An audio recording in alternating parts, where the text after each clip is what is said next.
I strongly believe that when we, the women of Iran, are fighting against gender apartheid, as I call the Islamic Republic alongside millions of Iranian women, gender apartheid, we're not fighting just for ourselves. We're trying to actually to protect feminism, women's rights, human rights globally from one of the most dangerous virus, which is called Islamic Republic. Because I believe that is, you know, when I came to America, I heard a famous expression saying that what happened in Vegas stays in Vegas. But believe me, what happened in the Middle East is not going to stay there. What happened in Iran is not going to stay there. When I say that the Islamic Republic is a virus, I mean it, and they can infect the rest of the world. So, for instance, before September 11th, imagine I was walking in New York and telling everyone, help me to fight against Al-Qaeda. People would have like thought that, wow, this is a crazy woman, what she's talking, what Al-Qaeda is. They even had no clue about Al-Qaeda, bin Laden. But what happened? Al-Qaeda, bin Laden, they killed more than 3,000 innocent Americans. So that is actually what Islamic Republic, what religious dictatorship, what these fanatic government are. They're not actually just targeting their own people. They want to expand their ideology everywhere. They want to export their ideology everywhere.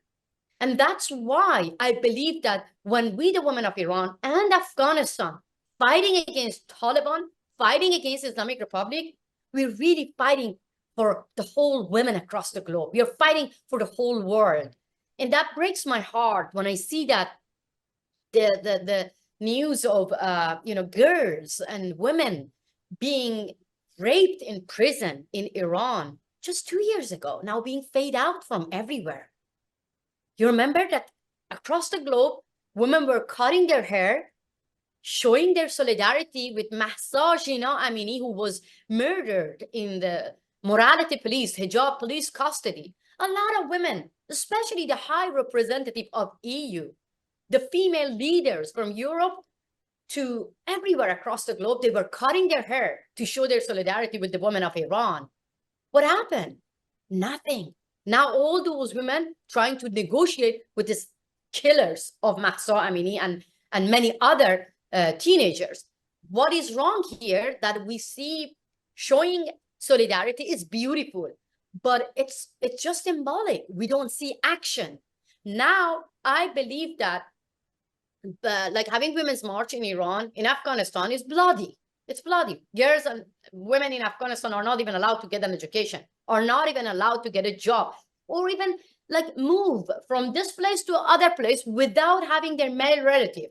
And that's the same for the women in Iran, that if we don't cover our hair, we won't be able to go to school and get an education. We won't be able to get a job if we say that we don't want to be, following Sharia laws. So for that, I strongly believe that this is a global movement.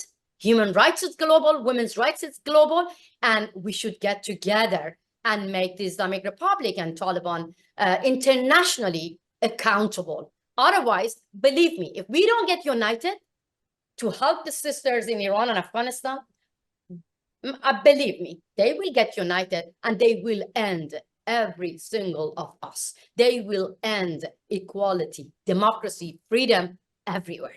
And that's why I always see that our fight and the fight of women across the globe should be linked, should be together. Otherwise, if women of Iran are not free, if women of Afghanistan are not free from gender apartheid, believe me, none of you, none of the women in the West will be free.